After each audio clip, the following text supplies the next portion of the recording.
Au sein de cette maison de santé, en fait, c'est de la coordination. C'est alors déjà, voilà, donc il y a eu l'étape de formation, on a construit le programme et après, en fait, il s'agit de le faire fonctionner, sachant que les libéraux sont sur leur propre rythme, avec la complexité du planning, de déporter aussi le programme, puisque nous, on ne voulait pas qu'il se fasse dans un lieu médicalisé. Donc, on est allé investir la maison pour tous de la mairie, ce qui nous permet en fait d'avoir accès à plus de patients qui ne seraient pas venus dans un cabinet médical pour suivre ce programme-là. Donc, il y a cette donnée-là.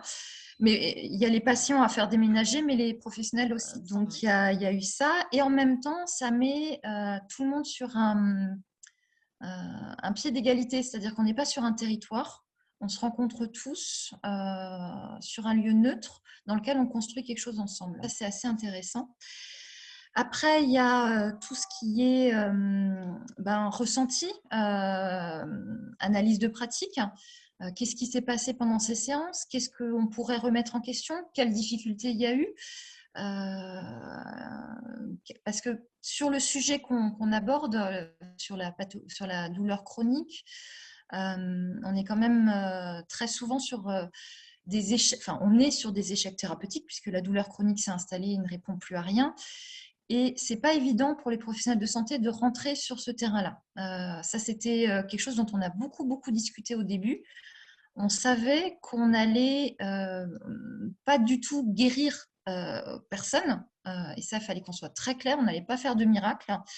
Mais il fallait avoir l'ouverture d'esprit de se dire on accueille, on écoute et on propose. Et on va avoir de l'expérience, on va se former à la douleur. Et ça aussi, c'est une partie de mon rôle, c'est-à-dire qu'on se forme, donc pas que à l'éducation thérapeutique. On est allé chez les gendarmes se former au CBD. Toute l'équipe, on est allé en gendarmerie. On a fait venir un professeur en pharmacologie, on a fait venir une psychologue spécialisée dans la douleur, un algologue, enfin voilà. Il y a des points d'étape réguliers, donc toute l'équipe est OK et au courant. Et moi, je me charge d'organiser ça et de voir les interlocuteurs, quitte à avoir fait une formation avec eux avant pour voir si c'est OK. Je fais aussi de l'animation et on co-anime et on tourne. En fait, personne n'a un atelier ou un rôle dédié.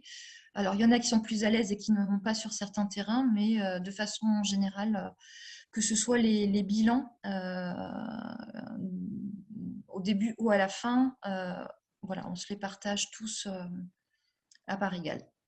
On voulait parler de l'évaluation, trouver comment en tant que patient on pouvait évaluer sa douleur et en parler.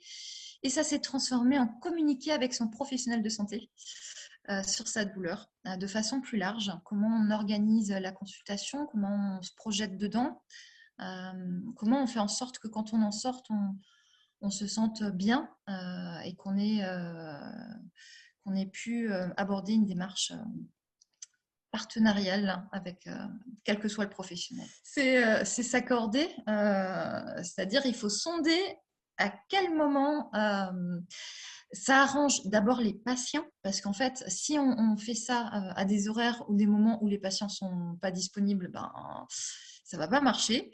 Et en fait, deuxièmement, il faut réussir à trouver les bons créneaux aussi pour les professionnels. Donc, ça veut dire sonder en amont, faire des groupes de patients. Voilà, des patients qui sont OK pour le matin parce qu'ils sont en forme. OK, on fait un groupe du matin et après, on va voir qui est OK sur le matin. On va aussi ajuster nos temporalités, c'est-à-dire qu'on peut avoir des ateliers toutes les semaines ou toutes les 2 semaines. Si c'est trop complexe d'avoir à chaque fois un binôme animateur toutes les semaines, on va aller sur 2 semaines. Et pareil, il y a des patients qui sont en activité professionnelle, donc ça va être le samedi ou en soirée. Là, c'est un peu de négociation parce que ça veut dire que certains professionnels vont dans des horaires sur lesquels ils ne sont pas forcément normalement au travail. Et là, en fait, toute la justesse, c'est de ne pas enchaîner les sollicitations sur les mêmes jours et où le samedi est toujours les mêmes. Et voilà, donc c'est trouver l'équilibre dans la sollicitation et dans leur dispo. Ils sont 12 dans le programme et on est 2 à coordonner, sachant qu'effectivement, Marie Abgral, la kinésithérapeute qui co-coordonne, elle découvrait aussi l'éducation thérapeutique et elle est, voilà, elle est, ça fonctionne super bien en fait. En même temps, moi, elle m'a donné des clés aussi, c'est-à-dire que elle connaît ses collègues et ça a facilité énormément de choses. C'est-à-dire que ça a été une médiation qui a été hyper confortable parce qu'elle savait effectivement aussi, elle les connaît, elle connaît mieux leur dispo, ce qui était possible de leur demander ou pas.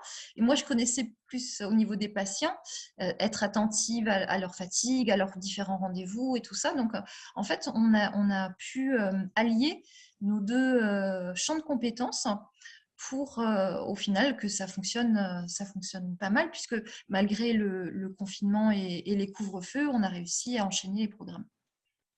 Par la suite, mon projet, il a quand même changé parce qu'au début, j'étais très partie sur proposer quelque chose, construire quelque chose sur la pathologie qui me concerne ou les troubles qui me concernent. Et au final, j'ai quand même beaucoup bifurqué et je n'interviens sur ma pathologie qu'avec une équipe et que sur un regard très extérieur. Moi, j'avais jamais bénéficié d'éducation thérapeutique, donc je savais à peine de quoi on parlait. Hein. J'avais un idéal, mais